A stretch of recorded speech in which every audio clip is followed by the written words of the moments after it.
Hi friends, welcome to my YouTube channel. सबको जय माता दी।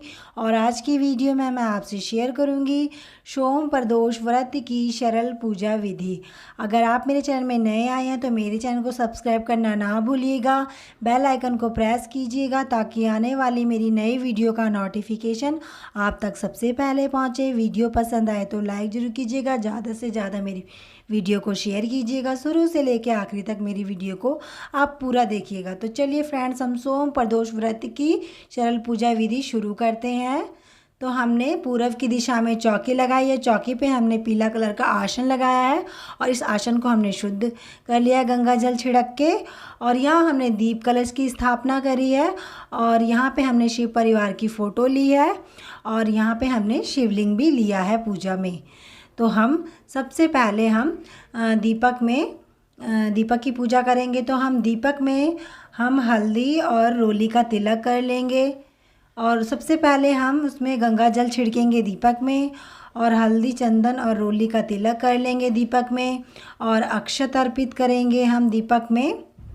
और हम दीपक में हम फूल अर्पित करेंगे और उसके बाद हम गणेश भगवान का, शिव परिवार का यानी कि शिव भगवान, माता पार्वती और कार्तिक जी का नाम लेते हुए हम दीपक प्रज्वलित करेंगे। दीपक हमने तिल के तेल का लिया है, आप देसी घी का भी दीपक ले सकते हैं। तो दीपक प्रज्वलित हो गया है।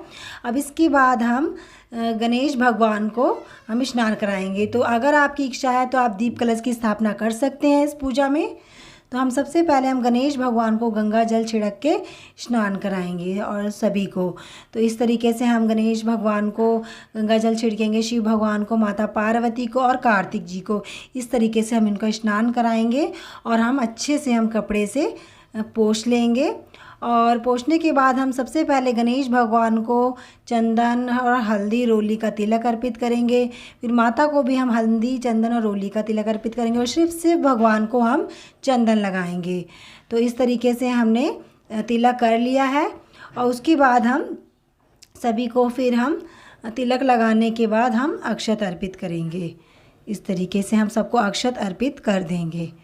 फिर हम उसके बाद हम गणेश भगवान को फूल अर्पित करेंगे और हम यहाँ पे हमने एक चुन्नी ली है तो हम सबसे पहले फ़ोटो पे चुन्नी लगा देंगे। चुन्नी उठाने के बाद हम सबको फूल अर्पित यहाँ पे कर देंगे। फूल आपके पास जो भी है आप फूल अर्पित करें, आप गुलाब का फूल भी ले सकते हैं। तो फिर उसके बाद हम मंत्र बोलते हुए हम शिवलिंग पे जल चढ़ाएँगे और उसके बाद हमने यहाँ पंचामृत बनाया है तो इस पे फिर हम शिवलिंग पे पंचामृत से भी हम अभिषेक करेंगे और मंत्र बोलते हुए हम पंचामृत से अभिषेक करेंगे शिवलिंग पर। तो इस तरीके से हमने पंचामृत से भी अभिषेक कर लिया है। इसके बाद हम फिर सादे जल से भी अभिषेक करेंगे पंचामृत से अभिषेक करने के बाद। तो इस तरीके से मंत्र बोलते हुए हम अभिषेक करेंगे जल से। उसके बाद हमने इस प्लेट में शिवलिंग को रख लिया है।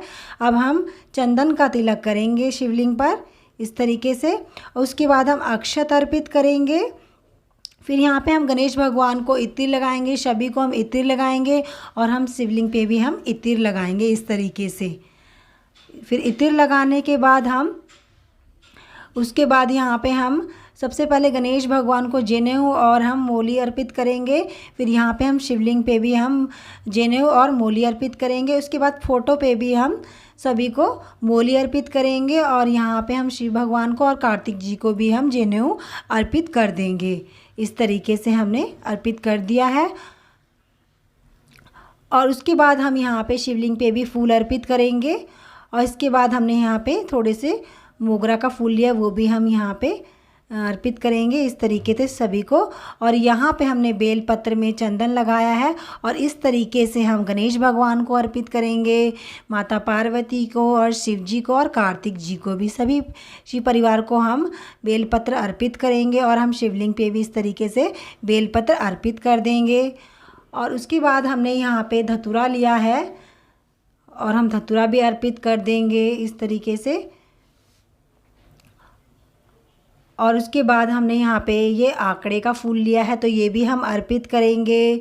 और यहाँ पर हमने बेलपत्र का जो फल आता है वो भी हम यहाँ पे अर्पित करेंगे इस तरीके से। और आप गणेश भगवान को दूर्वा ज़रूर चढ़ाएं, लेकिन मेरे पास दूर्वा नहीं था तो मैंने नहीं चढ़ाया है। और यहाँ पे हम अपनी इच्छा अनुसार यहाँ पे भोग प्रसाद चढ़ाएंगे। तो हमने यहाँ पे बतासे और पंचमेवे का लिया है भोग, और जल का भोग लिया है। आप यहाँ मिठाई का भी भोग लगा सकते हैं। और यहाँ हमने ऋतु फल में केला लिया है, तो आप कोई सा भी फल चढ़ा सकते हैं। इसके बाद हम धूप जलाएंगे और हम गणेश भगवान को धूप दिखाएंगे, दीप कलश में भी दिखाएंगे, सभी को हम धूप दिखाएंगे। इस तरीके से धूप से पूजा करेंगे। और इसके बाद हम प्लेट में धूप रख देंगे और शिवलिंग पे भी हम यहाँ पे धूप दिखाएंगे। और यहाँ पे हमने नारियल लिया है, तो हम नारियल भी ज़रूर चढ़ाएंगे। तो नारियल भी हम यहाँ पे रख देते हैं। और हम दक्षिणा ज़रूर चढ़ाएंगे। हमें हर पूजा में दक्षिणा ज़रूर चढ़ाना चाहिए।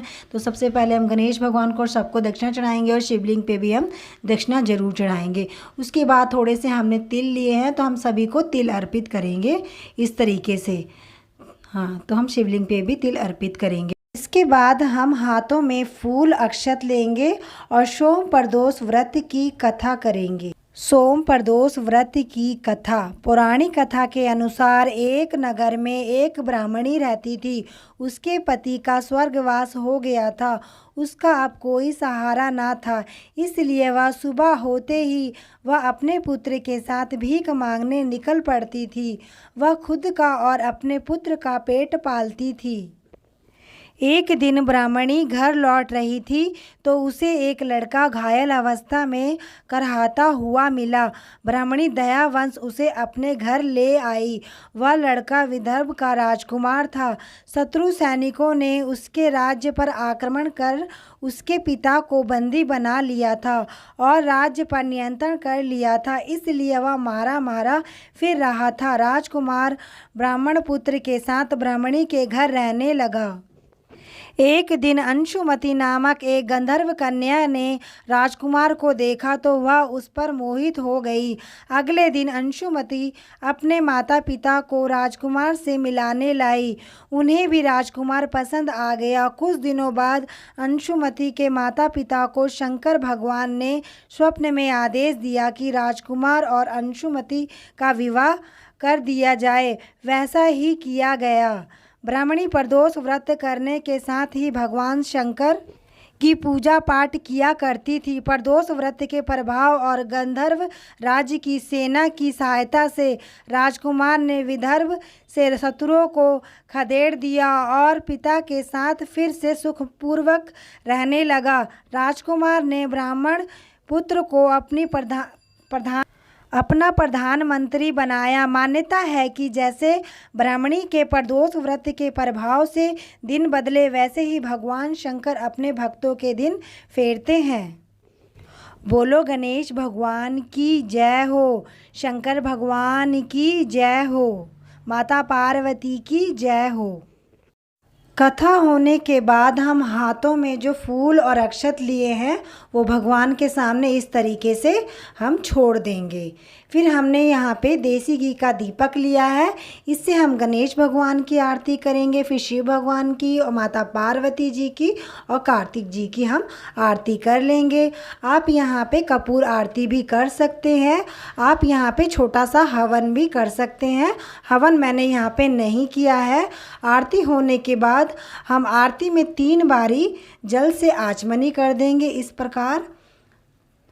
तो हमने आचमनी कर लिया है। फिर हम फूलों के द्वारा हम सबसे पहले गणेश भगवान को, फिर शिव भगवान को, माता पार्वती जी को और कार्तिक जी को और शिवलिंग पे हम आरती दिखाएंगे और हम दीप कलश को भी आरती दिखाएंगे इस तरीके से। फिर हम इस भोग में भी 3 बारी जल से आचमनी कर देंगे इस तरीके से। और भोग आप अपनी इच्छा अनुसार भगवान को लगा सकते हैं, जो भी आपकी इच्छा है। और इस तरीके से हम भगवान को भोग लगाने के लिए विनती करेंगे इस तरीके से।